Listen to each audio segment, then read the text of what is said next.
അതുകൊണ്ട് ഒരു പായസമാണ് ഇന്ന് തയ്യാറാക്കുന്നത്. കൂടെ ഒരു പ്രത്യേക ചേരുവ കൂടിയുണ്ട്. അപ്പോൾ വീഡിയോ മുഴുവനായിട്ട് കാണുക. നല്ല ടേസ്റ്റുള്ളൊരു പായസമാണ്. എല്ലാവരും ഒന്ന് ട്രൈ ചെയ്ത് നോക്കണം. അസ്സലാമു അലൈക്കും everyone, welcome back to my channel. നിങ്ങൾ ആദ്യമായിട്ടാണ് ഈ ചാനൽ കാണുന്നതെങ്കിൽ ഒന്ന് സബ്സ്ക്രൈബ് ചെയ്യാൻ മറക്കരുത്. തൊട്ടടുത്തുള്ള നോട്ടിഫിക്കേഷൻ ബെല്ല് കൂടെ ഒന്ന് പ്രസ് ചെയ്യാനും മറക്കരുത്. പായസം ഉണ്ടാക്കാൻ വേണ്ടിയിട്ട് ഞാനൊരു പ്രഷർ കുക്കർ വെച്ചിട്ടുണ്ട്. അതിലേക്ക് ഒരു 4 ടേബിൾ സ്പൂൺ നെയ്യ് ഒഴിച്ചെടുത്തിട്ടുണ്ട്. ഇനി അതിലേക്ക് നുറുക്ക് ഗോതമ്പ്, ഒരു 3/4 കപ്പ് നുറുക്ക് ഗോതമ്പ് നന്നായിട്ട് കഴുകി വൃത്തിയാക്കി വെള്ളമൊക്കെ വാർത്തെടുത്തതാണ്. നന്നായി വെള്ളം വാർത്തതിന് ശേഷം വേണം ഇങ്ങനെ വറുത്തെടുക്കാൻ വേണ്ടിയിട്ട് കേട്ടോ.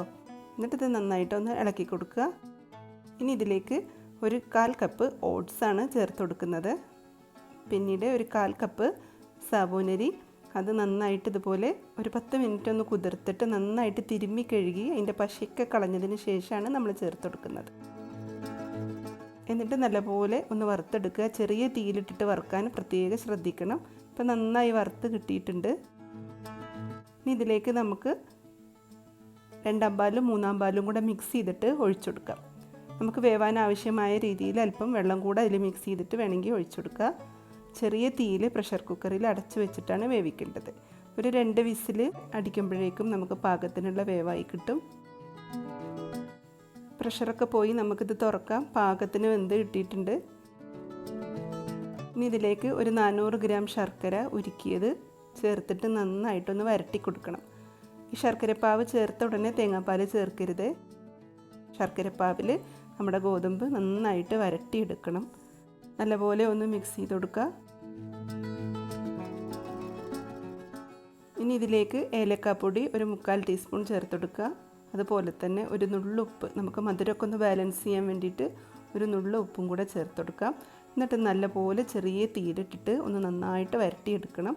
അതിന് ശേഷം മാത്രം 1 പാൽ ഒഴിച്ചു കൊടുക്കാം. 1 പാൽ ഒഴിച്ചു കൊടുത്തതിന് ശേഷം കൂടുതൽ തിളപ്പിക്കാൻ പാടില്ല. സൈഡിലൊക്കെ ഇങ്ങനെ ചെറുതായിട്ട് തിള വന്ന് തുടങ്ങുമ്പോൾ തന്നെ പെട്ടെന്ന് സ്റ്റവ് ഓഫാക്കണം. ഈ ഒരു സമയത്ത് തന്നെ, ഇപ്പോൾ കണ്ടോ സൈഡിൽ തിള വരുന്നുണ്ട്, ഈ സമയത്ത് തന്നെ ഓഫാക്കണം.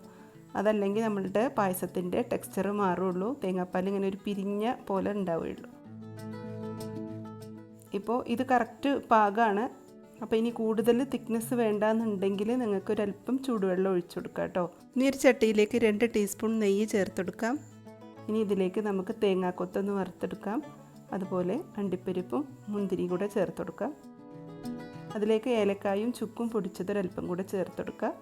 എല്ലാം കൂടെ നല്ലപോലെ ഒന്ന് വറുത്തെടുത്തിട്ട് നമുക്കിനി ഇത് പായസത്തിലേക്ക് ഒഴിച്ചെടുക്കാം.